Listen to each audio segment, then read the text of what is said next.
Mr. Tukul jalan-jalan dimanapun Anda berada. Saat ini saya bersama Mbak Bejo, Mbak Sarah, dan Mbak Ratna sudah berada di rumah dari orang tua Bung Karno yang sering disebut Istana Gebang.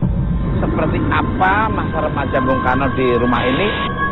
Ayo kita lihat dalamnya.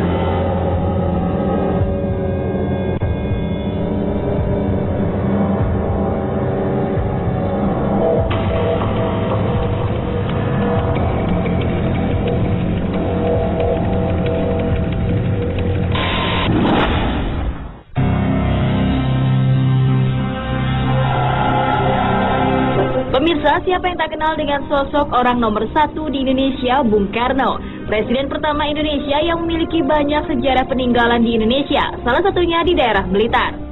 Sebuah rumah peninggalan yang dikenal dengan nama Istana Gebang. Di rumah ini terdapat foto-foto saat Bung Karno kecil, remaja, dan saat Bung Karno menduduki kursi nomor 1. Di rumah ini ada sebuah kamar yang digunakan Bung Karno saat ia remaja. Kamar ini juga sering didatangi pengunjung untuk berdoa pada waktu-waktu tertentu. Selain Istana Gebang, terdapat sebuah museum yang menyimpan berbagai dokumentasi dan beberapa barang peninggalan dari Bung Karno. Di museum ini terdapat sebuah lukisan Bung Karno yang terlihat hidup dan dibuat oleh Ibnu Said, seorang pelukis asal Malang. Ada dua keunikan dari lukisan ini. Pertama adalah mata dari Bung Karno. Bila kita melihat matanya akan tampak mengikuti kemanapun kita pergi. Keunikan yang kedua yaitu tepat di jantungnya. Bila diperhatikan dengan seksama dari samping, jantung dari Bung Karno akan terlihat berdetak dengan stabil. Lukisan ini pun sempat dipindahkan di ruangan tertutup yang tidak memiliki lubang udara. Meski sudah dipindahkan, detak jantung dari lukisan ini tetap berdetak dengan sendirinya. Di kawasan museum ini juga terdapat sebuah makam dari Bung Karno. Makam ini ramai dikunjungi oleh warga untuk berziarah.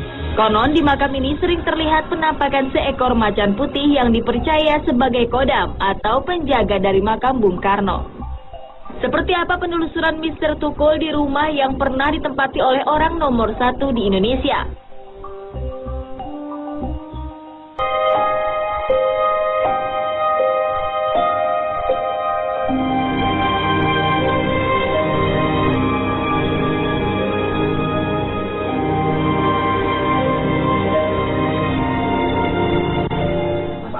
Baiknya kita langsung ke tempat yang paling sakral di sini, luar biasa, yaitu tempat Bung Karno yang dulunya juga tempat ayahnya dan Bunda Bung Karno, tempat ibundanya sampai meninggal di tempat itu. Dan sekarang akhirnya saat-saat tertentu Bung Karno kalau ke sini ya di tempat itu, di kamar itu. Penasaran pemirsa? Yuk kita lihat. Pemirsa, di rumah peninggalan Bung Karno ini selain terdapat kamar yang pernah ditinggal Bung Karno, juga terdapat beberapa dokumentasi beliau. Salah satunya foto saat Bung Karno wafat. Di foto ini terlihat cahaya putih yang bersinar tepat di jenazah Bung Karno.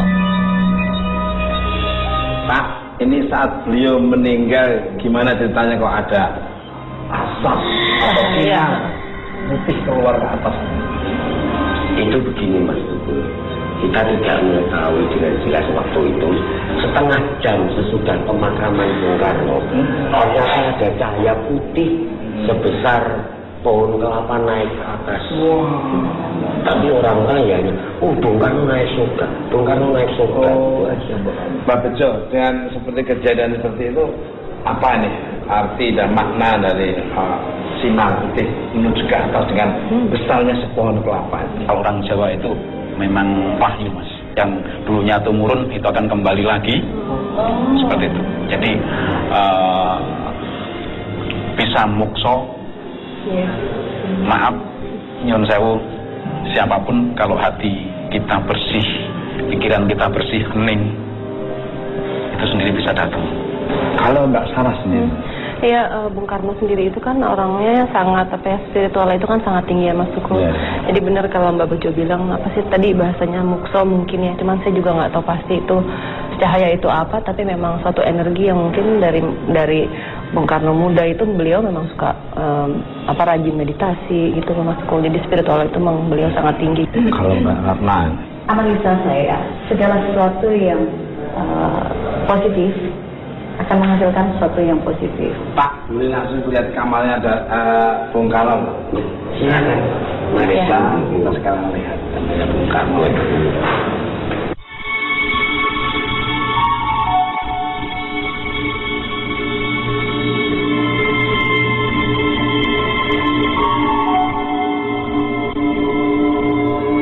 Monggo Mbak Bejo dan Mbak Sarah nih. Makna artinya ini, monggo. Ini sangat-sangat sedikit nyaman, tapi kalau dengan hati dan pikiran kita itu tidak menyatu bisa masuk ke sini, itu sudah berbeda, Mas. Awalnya ya? Iya, sudah berbeda.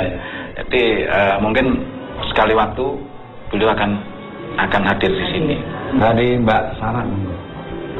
Saya ngelihat ada sosok laki-laki masuk di sebelah kiri saya berdiri, tapi saya kok nggak bisa ngelihat, nggak bisa sampai atas, cuma sampai sini, cuma hanya sampai sini aja. Agak jelas gitu masuk ke ini. Iya. Mukanya saya nggak. Hologram gitu ya? Hologram, ya. Hologram nggak jelas. Cuman sih hawanya sih auranya bagus sekali ya Pak. Mungkin seperti yang saya rasakan, Mas. Adem ya. Adem dan enteng ini sekarang saya ngerasa Beda sekali gitu. Luar biasa. Mbak Bejo, monggo mungkin saya di Romo ini selalu gul atau pengageman yang sangat luar biasa, Mas. Dan itu sendiri diperebutkan oleh siapapun nyampe sekarang, Mas. Itu salah satunya tongkat komando. Ya, itu sendiri sering sekali mungkin muncul dan pergi gitu.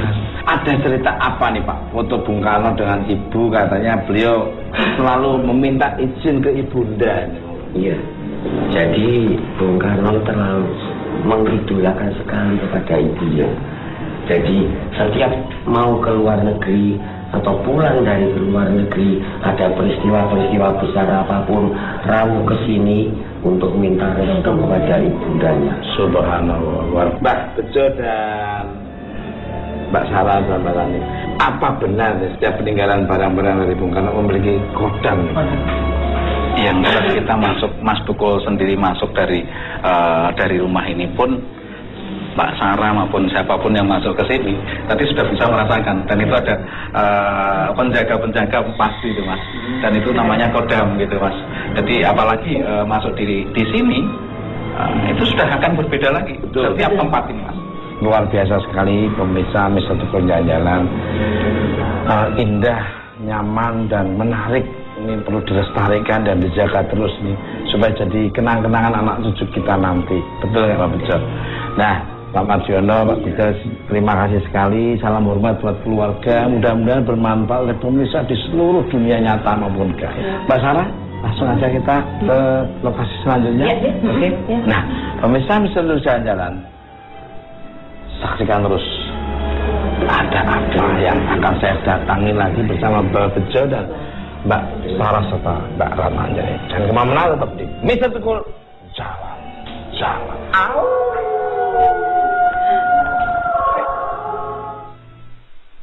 Mbak Ratna, apa yang dirasakan dan ada yang dilihat? Ada yang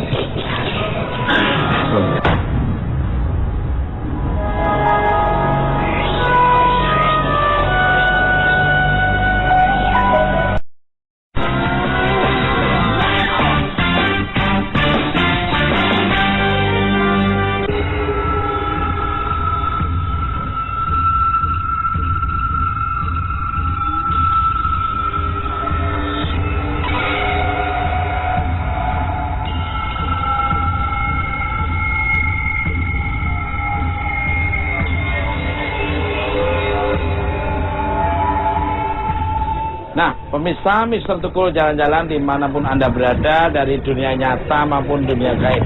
Sekarang saya berada di rumah sakit yang ada bekas bangunan yang sudah kosong di Blitar. Pernah kejadian yaitu seorang ibu yang melahirkan di sini, tiba-tiba suaminya pulang ngambil pakaian-pakaiannya, balik lagi sudah ternyata rumah sakitnya kosong. Nah, seperti apa penerawangan dari Mbak Bejo dan Mbak Sarah Wijayanto serta Mbak Ratna Anjani? Gimana Mbak Bejo?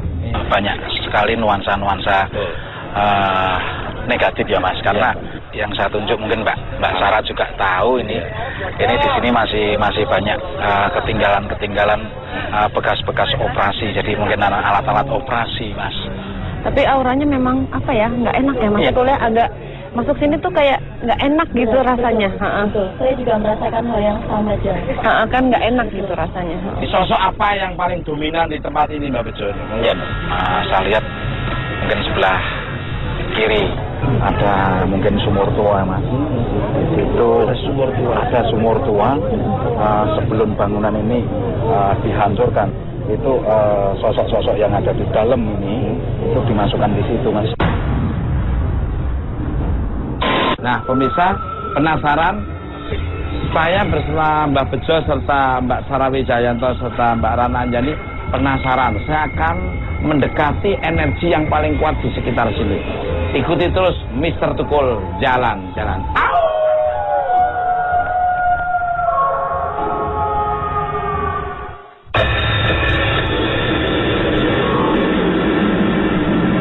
Pemirsa, bila Anda warga Blitar mungkin sudah tidak asing dengan cerita-cerita mistis yang didengar dari bekas rumah sakit umum ini.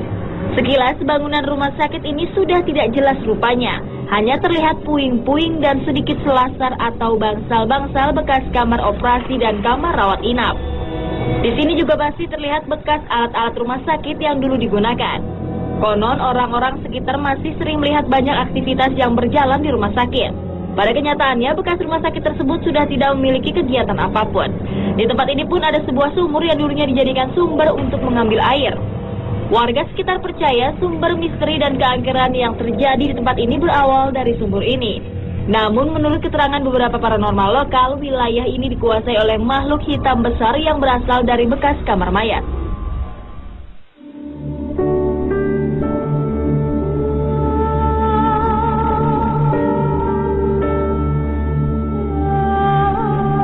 Nah, pemirsa Mr. Tukul jalan-jalan, saya bersama Mbak Bejo, Mbak Sarah dan Ratna Anjani, dan sudah ada di salah satu bangunan yang masih tersisa. Mbak Bejo, apa yang dilihat? Kita berada ini. Nggak enak. Iya. Sebelah kanan saya ini ada. Iya memang. Ini bangsal anak, Mas, untuk melahirkan di bawah ini. Sebelah kiri. Agak geser ke kiri nih, di sana ada kamar mayat, Mas. Saya juga melihat sosok perempuan, tapi pakai baju putih gitu, Mbak. Cuman nggak kayak lagi duduk apa gimana gitu. Saya nggak jelas. Cuman kayak kepalanya kayak di bawah gitu loh. Tepat di tadi yang Mas Tukul tunjuk itu loh, Mas. Mbak Rana, apa yang dilihat? Apa yang dirasakan? Makin berat aura energi yang saya rasakan, Mas, dan saya nggak nyaman. Kabarnya ada sosok tinggi besar yang menguasai tempat ini, Mbak Sarah dan Mbak Bejo nih. Melihat kita katanya, benar ya, Pak? Ya, tadi Mas Tukul sempat mengadungkan tangan ke luar seperti ini. Nah, ini yang ada di belakang ini, Mas. Ada di belakangnya ada pohon besar.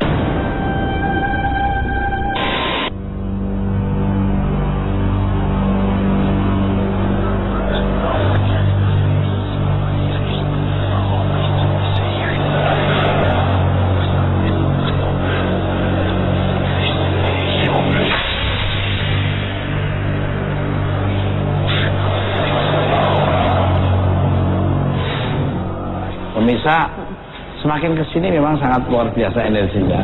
Apa yang dikatakan Mbak Bejo benar. Jadi tiap ruangan itu ada yang menunggu. Nah, ini adalah bekas ruangan operasi ini. Lihat apa, Mbak?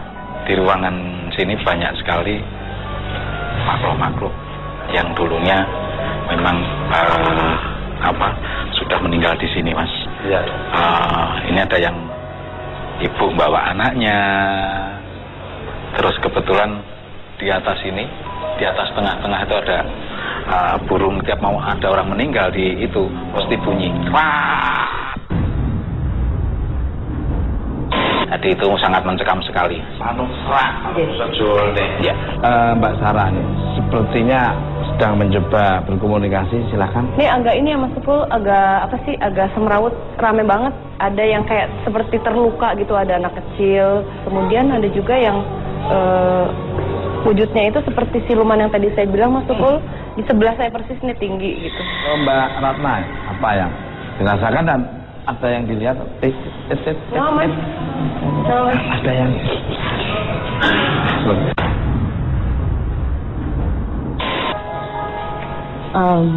sebelumnya saya mohon maaf untuk di tempat ini saya nggak berani untuk mengutarakan apa-apa. Nah, pemirsa, kita langsung aja melihat ruangan yang lebih dalam lagi. Ayo gitu, ikuti terus. Mister Tukul, jalan.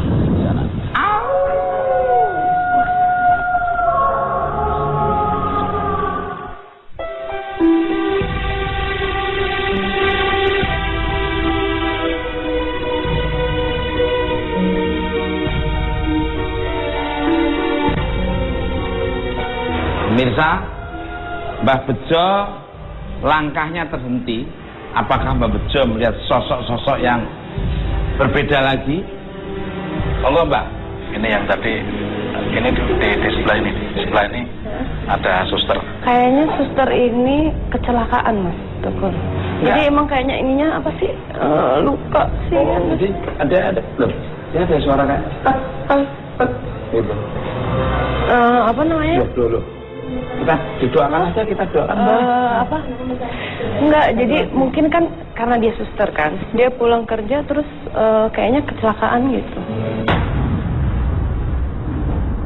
Kok kasihan ininya kayak terurai gitu loh, Mas. Ya, apa namanya ya, ususnya? Mas Tukul, iya Mbak. Sebaiknya kita bersama ini mendoakan arwah roh yang ada di sini, Mas. Yuk kita berdoa dulu aja, Mbak Sarah.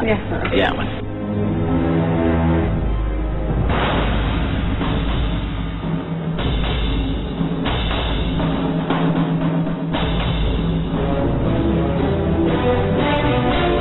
Mungkin Mbak Bejo punya niat bersama Mbak Sarah untuk mencoba ke dalam. Saya mau pengen tadi Mbak Sarah pengen ngajak saya untuk ke sana. Kita penelusuran aja kali ya, Mbak ya. Mau lihat ke tempat lain.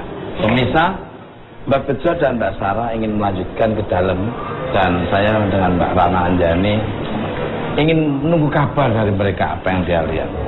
Saksikan terus Mister Tukul jalan.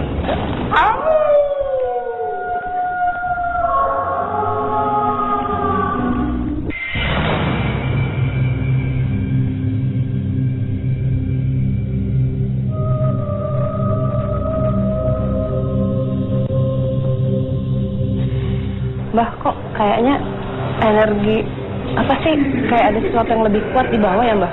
Ya, karena di bawah ini benar-benar yang saksi bisu bangunan ini belum dibongkar. Yang lainnya kan sana sudah dibongkar. Dan tadi bangsal anak itu di bawah ini. Jadi memang benar-benar Mbak Sarah dengar kan suara-suara anak kecil, bayi yang habis keluar. Iya. Saya ngerasainnya ya, Mbah ya, yang paling dominan di sini tuh adalah si perempuan, rambutnya panjang. Saya nggak tahu itu kayak kalau menurut saya kok dulunya bukan manusia tapi Mbah. Dia dominan di bangunan ini. Yaudah Mbak, yuk kita ke tempat yang sumur itu. Di tempat ini Mbak Sarah keburu-buru pengen. Iya, karena soalnya kayak lebih gimana gitu Mbak yang di bawah. Yuk.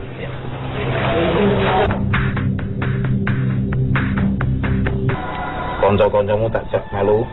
Jangan dong. Kita nggak mau ganggu.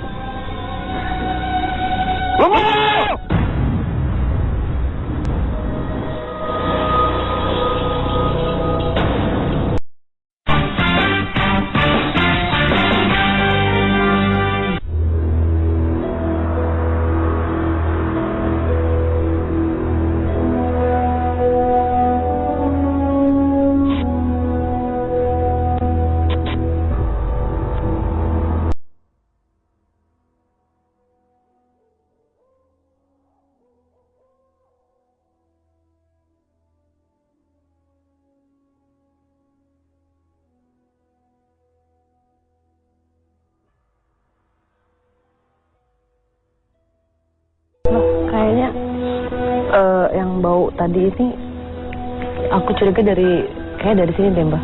Sebelah kanan salahnya Mbak. Begini. Air ini juga dulunya memang sangat bermanfaat sekali untuk gedung yang sudah dirubuhkan ini. Karena sering sekali air ini digunakan untuk semuanya aktivitas yang ada di sini. Tapi kok saya nangkepnya negatif Mbak? Ya jelas. Apa karena ini ada perempuan duduk di belakang sini ya? Di belakang saya persis. Seperti kuntilanak tapi bukan. Kayaknya dia meninggalnya di rumah sakit ini. Ada lagi yang dia bilang ada penjaganya lagi, bentukannya besar sekali gitu, tinggi besar, laki-laki. Nah yang katanya hantu-hantu di sini itu takut Mbak sama si yang jaga ini Mbak. Mbak kenapa?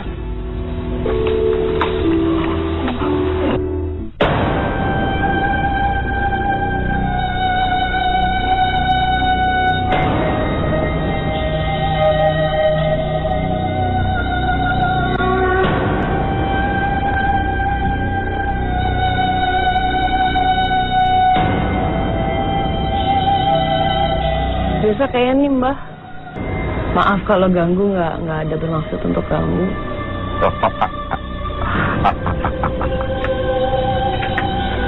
Kowe ora perlu ngerti aku. Sopo aku? Boleh kami bertanya mengenai tempat ini nggak? Butuhmu apa? Hanya pengen tahu aja tempat ini sebenarnya bagaimana. Konco-koncomu tak jak melu. Jangan dong, kita nggak mau ganggu.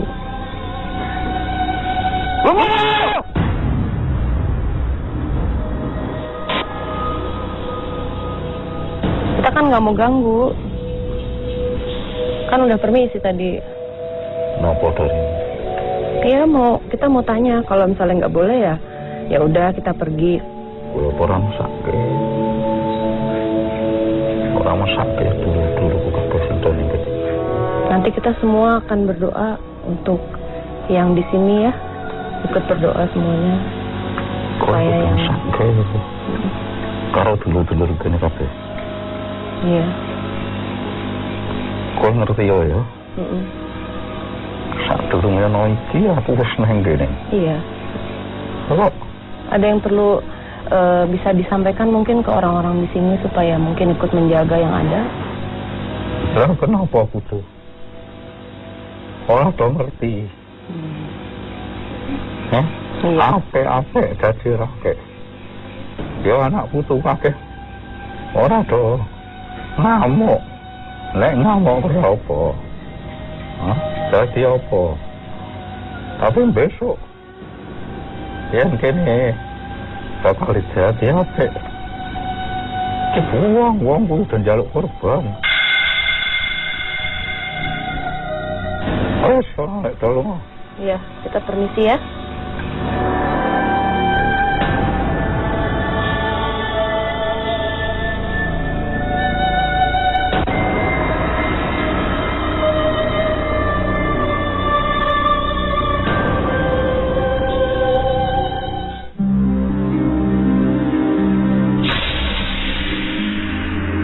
Gimana Mbak? Sudah capek ya? Tadi itu kan aku tanya-tanya, tapi yang aku tangkap adalah sebenarnya beliau itu nggak negatif ya Mbak ya, tapi kayak beliau yang jaga sumur itu dari dulu sebenarnya. Mbak rasanya apa tadi Mbak? Mbak. Mbak.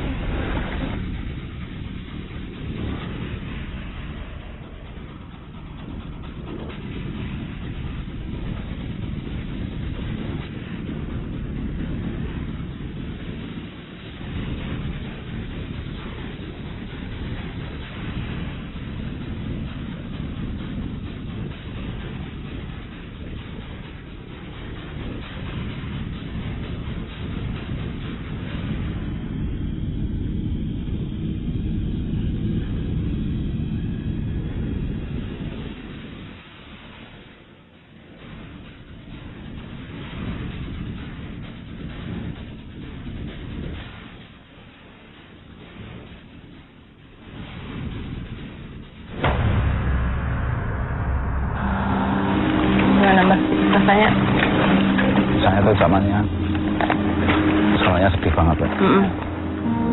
Saya sempat ya sadar dan tidak. Tadi ada orang tua baik banget, 4 orang itu mengatakan kok orang masih nolongnya aku, nggak ada yang peduli mbak aku sama saya. Orang tua itu baik banget, yang ada di sini baik banget.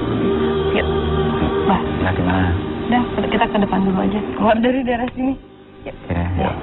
Oke.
Hari ini kita berada di bekas rumah sakit yang lama sudah tidak ada penghuninya, dan yang lainnya mungkin sudah dibongkar seperti yang kita lihat tadi.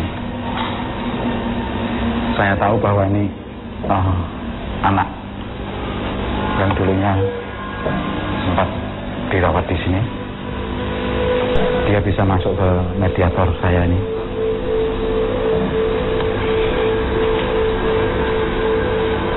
Yang berbeda dengan yang ada di sana. Dia sendiri tidak mau berdekatan dengan yang lain jauh di sana.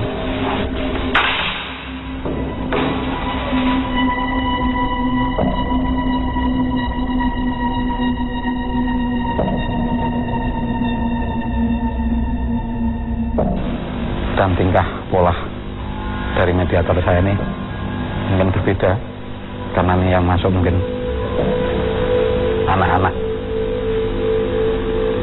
Saya bisa lihat secara langsung kayak apa anak kecil bikin mainan dan melukis.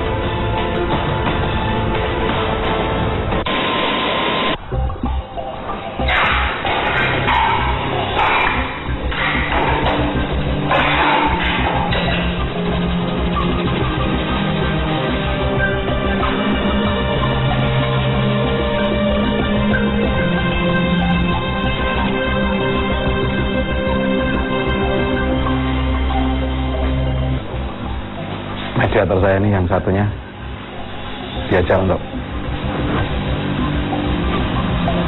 tahu di mana tempatnya, dan sangat berbeda sekali tadi.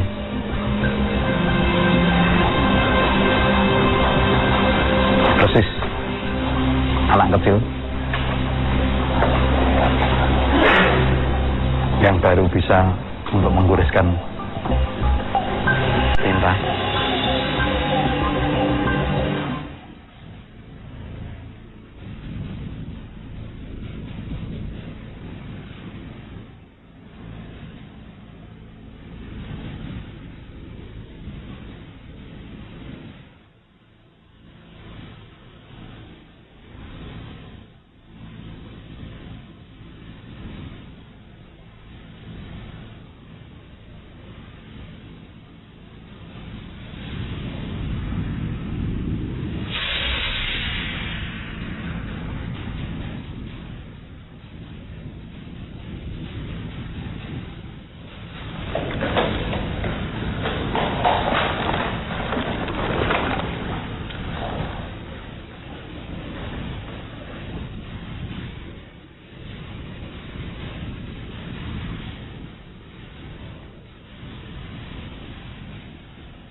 suster, ini juga suster yang nanganin masyarakat yang kesini dulu. Ya ini, terus Mbak, ini yang tadi seluman ini, yang ada di belakang ini, pohon besar ini, Mas.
Lebih semangat lagi, coba biar agak sempurna. Mungkin ada yang punya uang, mungkin orang anak kecil seneng punya uang, punya cash gitu.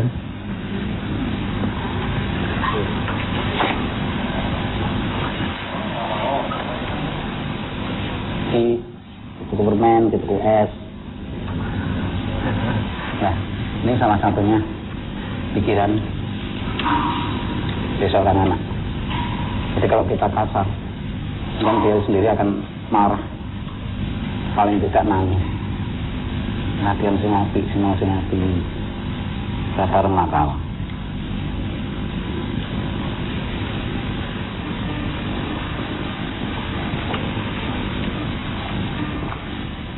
Anak gede dadi pengen dadi apa?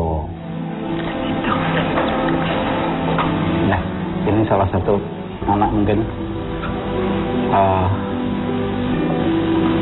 ibunya mungkin sudah berkah kerja di sini dan meninggal di sini.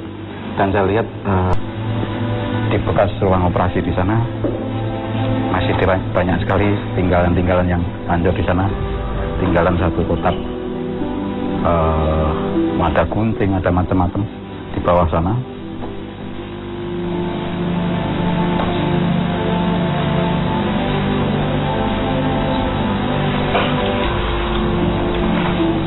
Wes mantuk ya, kesel ya.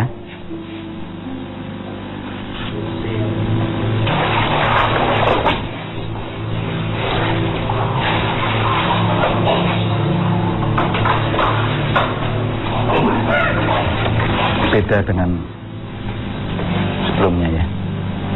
Anak kecil itu berbeda sekali. Habis itu capek, langsung tidur pulas. Gambarannya seperti ini kan anak kecil.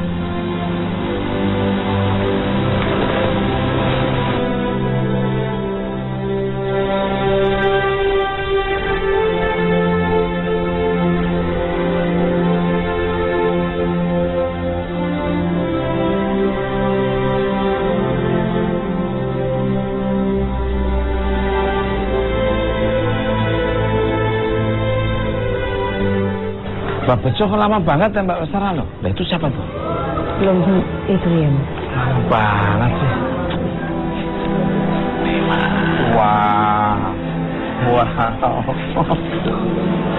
Mbak, ngapain Mantesan ditunggu lama ternyata ngelukis. Iya ngelukis. Saya di sini kali ya. Saya di sini kali ya. Kok nggak ngajak-ngajak toh Mbak? Mungkin bisa diceritakan Mbak yang mana Mbak? Ini yang tadi sering yang Sarah lihat suster tadi ya. Ini suster, ini juga suster yang nanganin masyarakat yang kesini dulu. Ya ini. Terus Mbak, ini yang tadi seluman ini, yang ada di belakang ini, pohon besar ini, Mas. Iya Mbak. Nih, lah yang paling unik malam ini. Ini Mas Tukul. Ini Mas Tukul. Uniknya apa Mbak? Ini anak kecil Mas Tukul. Anak kecil umur 6 tahun, dia menggambar orat-orat minta permen, minta uang seperti itu. Jadi Mbak dan Mbak Sarah dan Mbak Ranjan, apa yang pesan kepada masyarakat sekitarnya tentang tempat ini Pak? Nah, jangan didiemin aja seperti itu. Jadi mungkin bisa untuk yang lain lah seperti itu. Kalau Mbak Sarah? Ya nggak jauh beda juga sama Mbah, karena kan Mas Tukul ini ruangan-ruangan kosong begini ya Mas Tukul, lembab itu pasti dia menarik energi yang kurang bagus Mas Tukul. Jadi intinya niatnya tempat ini mau diapain, tolong segera direalisasikan. Tolong jangan dipergunakan hal-hal yang negatif di sini, karena ini walaupun tempat kosong tapi tetap ada makhluk-makhluk lain yang menempati. Jadi jangan menambah energi-energi yang ada di sini. Begitu. Nah, pemirsa, Mr. Tukul jalan-jalan, ambil sisi positif dari tontonan ini, dan yang negatif jangan diambil. Kekuatan yang tidak bisa tertandingi adalah kekuatan dari Allah Subhanahu wa Ta'ala. Tunggu Mr. Tukul jalan-jalan. Lampunya kok gitu Mas? Saksikan terus Mr. Tukul jalan. Au!